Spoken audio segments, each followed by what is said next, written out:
Hai, ketemu lagi di podcast Tanda Tangan bersama saya Riza di Caprio. Hari ini kita sudah kedatangan salah satu teman saya. Nanti kita kenalan lah. Terima kasih sebelumnya sudah menonton podcast kita. Semoga podcast ini sangat bermanfaat untuk teman-teman masa depan semua. Baik, langsung saja kita tanya-tanya tamu kita kali ini dengan Saya Intan. Ibu Intan. Boleh tahu lengkapnya, Bu? Saya Intan Rahman. Oke. Saat ini aktivitas ini Oke. saya lagi S2 di Nice. salah satu perguruan tinggi negeri di Bandung. Oke. Saya sudah memiliki anak juga, jadi Oke. sambil S2 sambil. Wah, luar biasa. Aktivitas yang lain mungkin selain Oh mahasiswa? ya, saya juga aktif ngelesin, jadi belajar gitu. Jadi private, Oh, les private gitu, sama online. dengan lembaga khusus atau punya lembaga sendiri? Lembaga khusus juga ada, terus private dekat-dekat rumah sih ya, karena kan sambil kuliah sambil ngurus anak juga Wah, gitu. ya, fleksibel. Iya, jadi kan itu passion mungkin ya. Iya, karena Iya. udah jadi kelebihan yang dimaksimalkan. Insya Allah. Kurang begitu. Eh, kalau kerjaan tetap nggak ada ya? Belum, Maksudnya- saat ini masih gitu ya? fokus S2. Tapi sebelumnya pernah kerja tetap Iya, di bidang apa? di boleh tahu? lembaga bimbingan belajar juga. Oh, masih di urusan pendidikan ya? Iya, kebetulan concern saya di sana gitu. Jadi Mudah-mudahan setelah lulus kuliah juga. Mau di situ aja. Mudah-mudahan nanti punya bimbingan sendiri ya, punya lembaga sendiri ya. Amin. Tadi apa Rahmat Bimbel gitu ya? Rahman. Oh Rahman, maaf, Rahman Bimbel gitu. Mudah-mudahan bisa berkembang dan kemana-mana tentunya. Baik, tanpa panjang waktu lagi kita harus lihat tanda tangannya Ibu. Nyaman nggak kalau saya panggil Teteh? Intan aja. Oh, aduh Intan aja.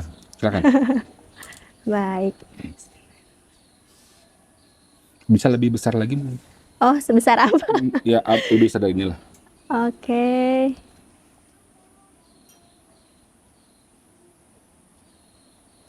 Intan Rahman ya. Enggak. Intan Rahman. Intan Nur Azizah Rahman sih. Oh, ada nurnya. Nur Azizah Rahman. Iya. Baik teman-teman, mungkin kelihatan ya ini tanda tangannya Teteh Intan. Sip, sudah ya. Kalau saya lihat di awal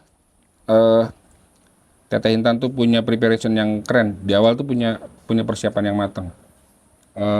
Maksudnya sebelum melakukan apa-apa tuh konsepnya udah harus matang. Ya, betul sekali, saya orangnya salah satu yang well prepare. Jadi Oke. mau apa-apa itu ditata dengan baik segimana mungkin. Saya harus plan A, plan B sampai plan Z. Bahkan setelah Sebanyak itu? saya setelah saya keluar SMA juga saya mau kuliah di mana, jurusan apa, itu sudah terencana gitu. Jadi memang rencana Allah yang menentukan, tapi saya seberusaha mungkin punya rencana yang memang harus matang gitu. Karena ketika kita punya suatu rencana, suatu tujuan yang jelas, nah kita akan fokus pada tujuan itu, nggak akan kemana-mana gitu. Ngeri. Jadi biar nggak terpecah gitu konsentrasinya, gitu sih.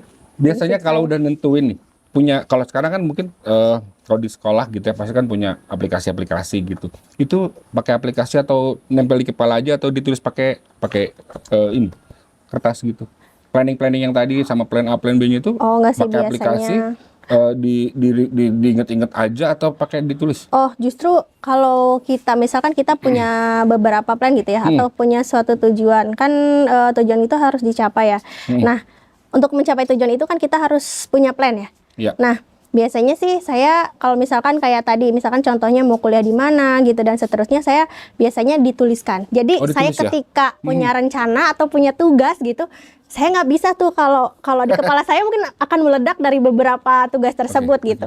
Jadi untuk memudahkan dan meringankan saya untuk mencapai tujuan itu, biasanya sih saya menuliskannya. Ditulis. Jadi saya ditulis dalam bentuk apapun, terserah mau di kertas, bahkan mau ditempel, itu sebagai goals kita gitu. Bahkan ditempel misalkan ini meja kerja saya, ini di depan, saya mau apa dan seterusnya sampai detail saya tulis.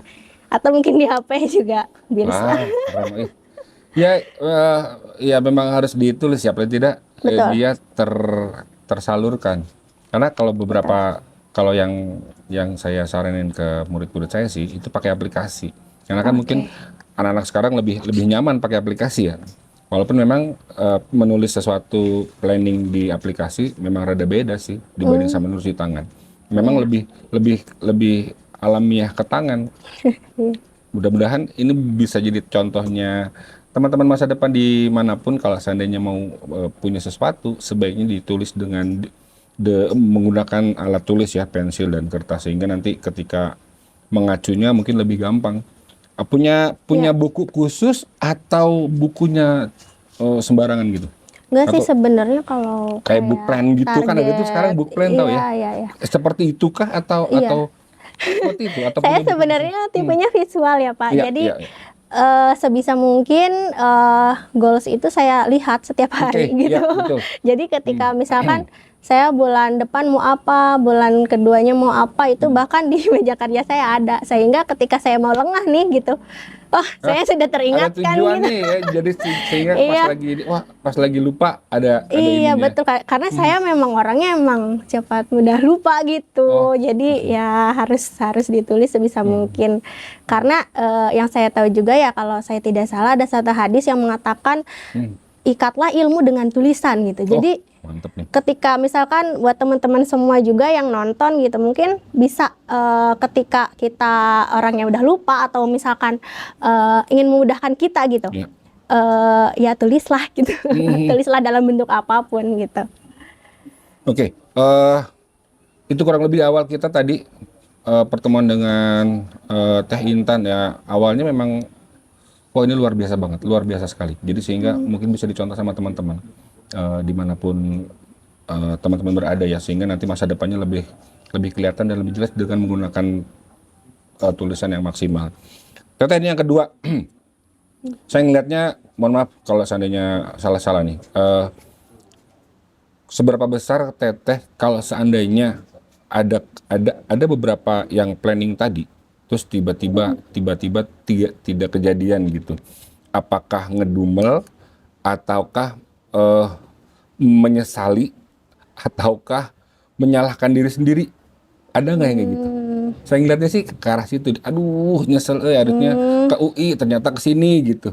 Segitunya atau penyesalannya terdalam banget atau udahlah tapi ngedumel tapi udah easy going aja atau ngedumel banget gitu. Alhamdulillah sih saya orangnya nggak pernah menyesali atas sesuatu yang telah Gitu terjadi ya. Okay. Jadi ketika saya menuliskan tadi plan A sampai plan Z, saya benar-benar gitu.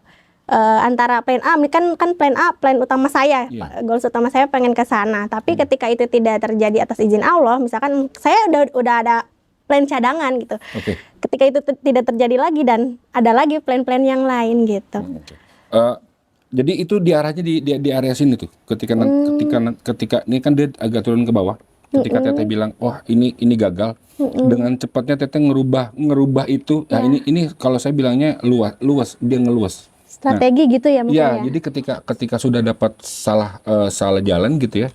Oh, ini harusnya begini tuh. Jadi ya memang mindsetnya udah udah kesesuaian dengan rapi sama Teteh Amin, sih. insya Allah mudah-mudahan. Sehingga ketika ada hal sesuatu yang tidak sesuai ekspektasi, Teteh langsung mudah banget ngerubah mindset, ngerubah planning. Nah ini yang di sini kalau saya ngelihatnya nih. Jadi ya mudah-mudahan ini jadi pembelajaran juga buat teman-teman di rumah ketika mentok atau ketika tidak sesuai dengan harapan, ya jangan menyesali. Saya pikir tadi Teteh agak menyesali walaupun sebenarnya di area sini sih ngedumel sendiri sih sebenarnya. Aduh salah, ini harusnya begini sehingga oke. Cepat adaptasi masalahnya tuh cepat banget kalau saya kalau ngeliat. Jadi begitu ada masalah, adaptasi langsung merubah plan. Nah itu wah luar biasa banget. Jadi teman-teman kalau mau belajar langsung juga boleh ke bimbingan belajarnya ya. Mungkin sesaat aja kali ya Pak, sesaat terus langsung putar balik gitu. Itu jadi cepet gitu. Banget ininya. Jadi kayaknya udah di kepala tak gitu. Jadi mudah banget ngerubah lebih mindset. Lesson learn kali ya. Lesson learn dari kejadian tersebut kali ya. Langsung mentok, langsung berubah arah. Kalau memang harus mau diterobos. Kalau mau berubah itu kan tadi di awal juga dong menyiapkan planningnya udah banyak banget gitu. Nah, ini ada dua lagi sih kurang lebih yang bisa diceritain ketika pemilihan inisialnya di sini cuma inisial. Oke. Jadi kalau saya ngeliatnya nggak mau show up, nggak mau keluar tapi punya sesuatu yang luar biasa. Apa tuh? Ya itu tadi. Jadi mungkin nggak mau menonjolkan. Jadi udah cukup buat kalangan sendiri aja lah gitu. Terus pemilihan Nur Azijah ini kan, jadi urutan yang kedua nih. Nah, jadi nggak apa-apa kalau nggak masalah tuh nggak apa-apa. Jadi maksudnya gini, pemilihan Nur Azijah keluar di sini tuh jadi yang kedua. Biasanya kan orang-orang kan tanda tangan tuh pakai nama yang pertama. Tapi ternyata pakai nama yang kedua. Di sini kelihatan banget nih. Jadi ya bukan berarti ya nggak apa-apa. Semua tanpa kelihatan itu nggak apa-apa. Kok bisa kayak udahlah ngalah gitu. Nggak mau show up gitu ya? Kok bisa sih? Gimana cara ini kan? Harus biasa kan orang kan maunya dia nomor satu, apa-apa tuh maunya nongol gitu kan di atas permukaan, nggak di dalam gitu. Kalau saya ngelihatnya ternyata lebih di dalam. Atau gimana? Di dalam gimana nih Pak? Maksudnya ya nggak mau keluar, udah ya udah ini buat saya aja gitu. Mungkin nggak mau lebih nongol gitu loh. Sebenarnya gini ya, kalau ngeliat kapasitas teteh tuh harusnya sudah punya bimbel satu lah harusnya. Itu kan nggak mau nongol artinya kan masih ngikut orang, masih ngikut ya lembaga lain gitu kan. Harusnya kan bisa jadi saingan lah gitu. Minimal nggak di satu lokasi tapi tempat lain, saya punya sendiri gitu. Oh, mungkin ini lebih ke kayak bisnis gitu ya? Ya, betul. Nah, saya orangnya sebenarnya ya passionate sebenarnya. Cuman mau milik siapa terserah, yang penting cita saya gitu ya? Pengennya nggak mau ribet kayak gitu ya, nggak mau ribet gitu. Jadi pengen ya ketika ada suatu institusi mungkin mudah-mudahan ya mohon doanya. Saya sih pengennya jadi dosen gitu. Jadi yang sudah ada di suatu sistem dan saya tuh tidak mau menciptakan sistem tersebut sebenarnya. Jadi orangnya tuh ya udah gitu. Ketika saya mendapatkan ilmu ya saya amalkan, tapi saya tidak mau repot-repot untuk merancang sistem tersebut gitu. Jadi ya udah dengan kekuatan tadi keren loh. Maksudnya gini, kekuatan planning itu kan lumayan. Iya, betul. Tinggal nyari sesuatu ya, misalkan ada modal atau ada tempat, itu kan tinggal bikin sendiri. Betul sekali. Tapi saya orangnya tidak mau mengambil risiko. Yang namanya bisnis ya. Ada jatuh bangun ya. Nah, saya orang jadi yang real aja nyari aman aja mungkin ya. Lebih ke sana mungkin ya. Sehingga ya itu tadinya saya mau jelasin, maksudnya mau tanya lagi, ternyata di terakhir tuh dengan dua aliran gini tuh kayak ya udah di endingnya yang penting ngalir. Betul. Cari aman aja mungkin. Gitu ya. Ini terakhir nih. Walaupun yang pasti-pasti aja, Pak. Ya jadi gini. Ketika pilihan nomor 2 tuh nggak apa-apa, cuman di institusi yang follower gitu ya, maksudnya ngikutin rules tadi ya. Sistem yang ada, tapi saya maksimal gitu, bisa maksimal. Iya, dengan memaksimalkan mimpi yang ada, ya udah. Easy going aja. Betul. Jalanin aja yang ada, nggak mau neko-neko. Betul, cari aman bisa aja, yang pasti-pasti aja ya Pak. Jadi nggak mau ngeliatin sesuatu gitu ya. Iya Pak, nggak perlu lah. Yang penting Allah tahu lah yang niat kita ya. Amin. Gitu aja sih Pak. Saya tapi punya satu pertanyaan nih Pak. Boleh. Oke, tentang tanda tangan ini. Sebenarnya kan kalau tanda tangan itu kan relatif orang, misalkan kan saya sebelum punya KTP saya harus punya nentuin tanda tangan sendiri dong. Dan ini tuh salah satu referensi dari kakak-kakak saya gitu. Jadi gimana sih caranya, gimana sih ya? Nggak tahu sih. Jadi awalnya ya nggak tahu gimana cara buat tanda tangan gitu. Nah itu sebenarnya bagaimana? Apakah memang betul-betul tanda tangan ini merepresentasikan kita, karakter kita, atau bagaimana? Padahal kita sendiri tuh ya buat tanda tangan atau menciptakan sebelum adanya tanda tangan ini juga kayak referensi dari orang sekitar kita gitu. Iya. Sebenarnya ngaruh nggak sih Pak gitu? Atau ngaruh gimana? Ngaruh sebenarnya. Jadi kalau ketika itu diarahkan berarti ya jadi seperti itu. Jadi gini, basicnya tanda tangan itu kan sebelum jadi tanda tangan nih, itu ada peran Allah lah. Jadi setiap orang tuh punya karakter masing-masing. Nah, kita udah punya karakter satu aja gitu, atau 2 atau 3 gitu. Nah, kita sebagai makhluk sosial kan nggak punya bisa hidup sendiri, pasti terpengaruh dengan yang lain. Nah, di tanda tangan itu dipengaruhi yang pertama lingkungan keluarga. Jadi setelah kita punya sendiri karakter sendiri, dan kita akan ada karakter tambahan bentuknya dari keluarga. Nah, selanjutnya karakter yang di lingkungan dekat-dekat rumah. Secara nggak langsung kalau kita main ke tetangga, kita main ke sana, itu terpengaruhi. Nah, setelah dari rumah terus ke lingkungan rumah, itu nanti ada lingkungan yang jauh dari rumah. Nah, kita tuh dipengaruhi dari 3 itu. Yang kita nyaman, yang kita seneng, yang kita suka itu akan menjadi ke kita. Oke. Sehingga kita membuat tanda tangan itu yang suka sama kita gitu. Baru tuh aliran tangannya ke situ. Jadi karakter itu kebentuk setelah kita dipengaruhi sama orang lain. Kalau sudah dapat semuanya, itu baru jadi karakter kita. Jadi pada intinya juga bisa dirubah ketika kita pindah suasana, maksudnya yang tadinya sendiri dirawat sama keluarga, terus nanti punya keluarga sendiri. Nah, itu akan berubah sendiri karena sesungguhnya yang saya ketahui ya, karakter itu maksimal 6 bulan. Dapat untuk 6 bulan dia akan begitu. Nanti begitu pindah suasana lagi 6 bulan lagi berubah. Nah, ketika di tanda tangan udah jadi, ada ornamen-ornamen yang berubah sebenarnya. Sedikit tapi nggak kelihatan. Tapi pada intinya kita sudah punya basic karakter yang udah ada di bawah sama lahir sama lingkungan keluarga. Oke, jadi per 6 bulan gitu jadi bisa Normalnya berubah. ya? Tapi nggak plek gitu. Oke, baik, Kurang lebih terima begitu. kasih. Sebenarnya saya nanti kalau bisa mau cerita-cerita lagi boleh. Oke, gitu ya. boleh banget Pak. Terima kasih Pak. Baik sahabat masa depan, terima kasih banyak. Kali ini sudah kedatangan Ibu Teteh senior. Wah, luar biasa pemikirannya banyak banget. Terima kasih banyak sudah ngikutin podcast kita. Assalamualaikum warahmatullahi wabarakatuh.